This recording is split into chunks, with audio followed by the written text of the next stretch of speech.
We're here with Alex from Atrocity. First off, for those of you who haven't heard of you, can you just give us a brief sort of history of the band? I know it's 30 years history, but... That's quite difficult to put it all together in one sentence. The band actually was formed in 1985, and we've done lots of different kind of music throughout the metal genre, let's say, within the years.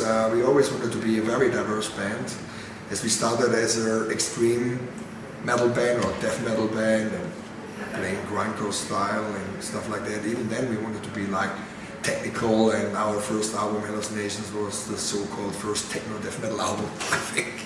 So from there we always were open for experimental stuff as well. So we were cooperating with other acts from the gothic and rave scene. We did project albums like Work 80, bringing back 80s classic into a Atrocity style metal sound. So that kind of stuff. But we never gave up our brutal roots. So that means the latest release, Occult, which is the start of her dark trilogy, is combining brutality and epic elements like orchestra and choir, and I think it's a very cool mixture and already very diverse album. Could you, getting onto Occult, could you explain, say, the writing process and some of the concepts behind Occult? Yeah, right. That actually started in the times of Atlantis. That was like a concept album, but about one myth, the biggest myth on Earth.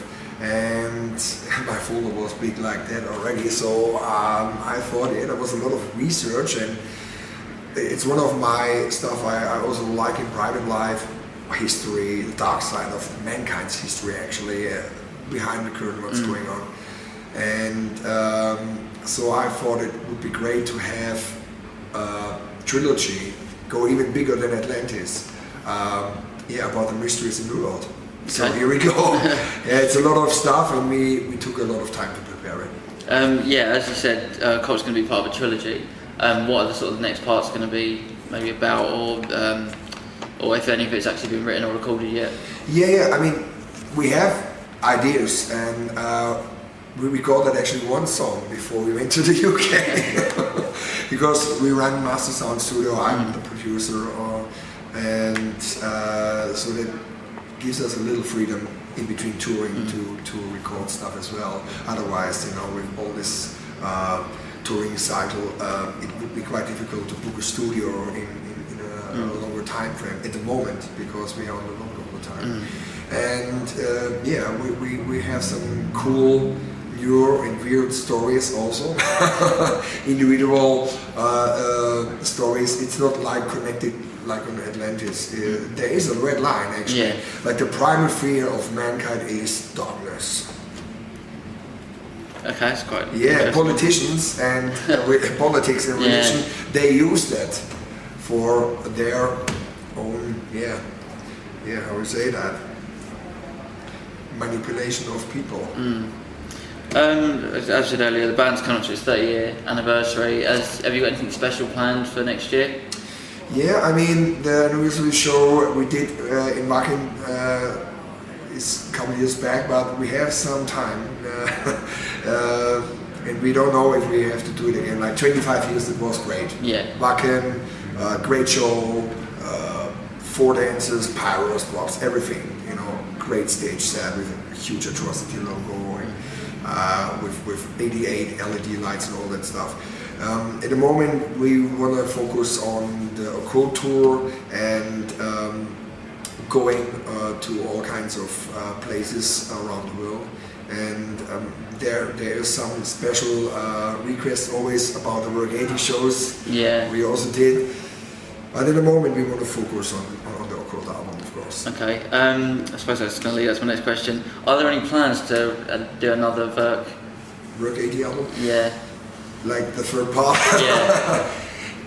I would say if there would be time or the right time and another approach to it, I would never say no, because it was a crazy idea. It was perfectly working with the band and the songs, and the tours went great.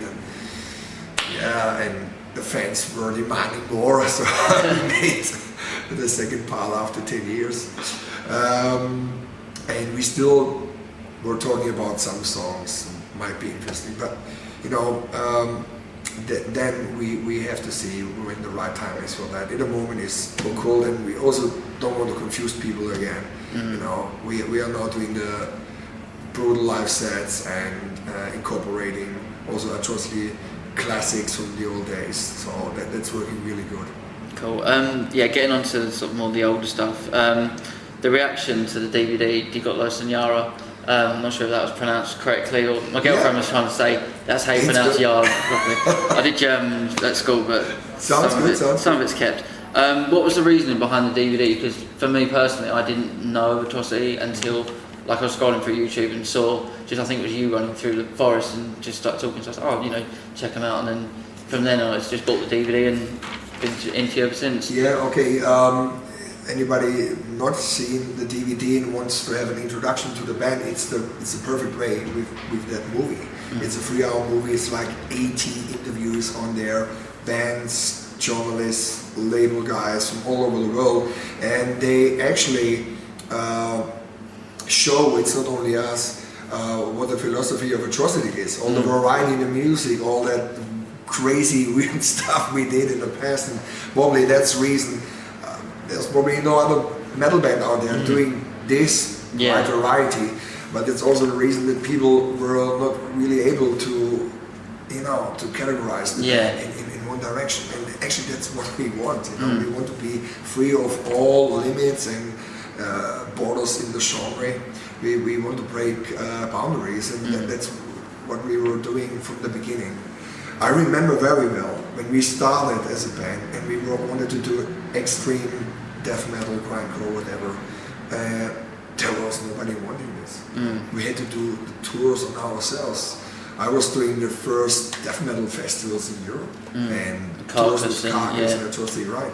So that was also against every norm, and there were people writing, who needs that noisy bands?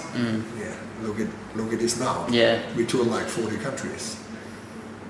Sort of going on sort of the way you said about doing an album and no one else is going to, well, what are you doing kind of thing. Would you describe yourselves like quite avant-garde in sort of heavy metal terms? Like I was talking to a friend of mine about you guys, and he was like, that's a bit strange why they go from quite a death metal sound to something more gothic and then going through. Would you class yourself as avant-garde metal if there was a maybe it's a good explanation. Could be, to make it understand. I'm always a little bit afraid with this labeling that people might think you cannot follow the songs, or what kind of music is that, and that way that people might think, avant-garde is something, it's too special.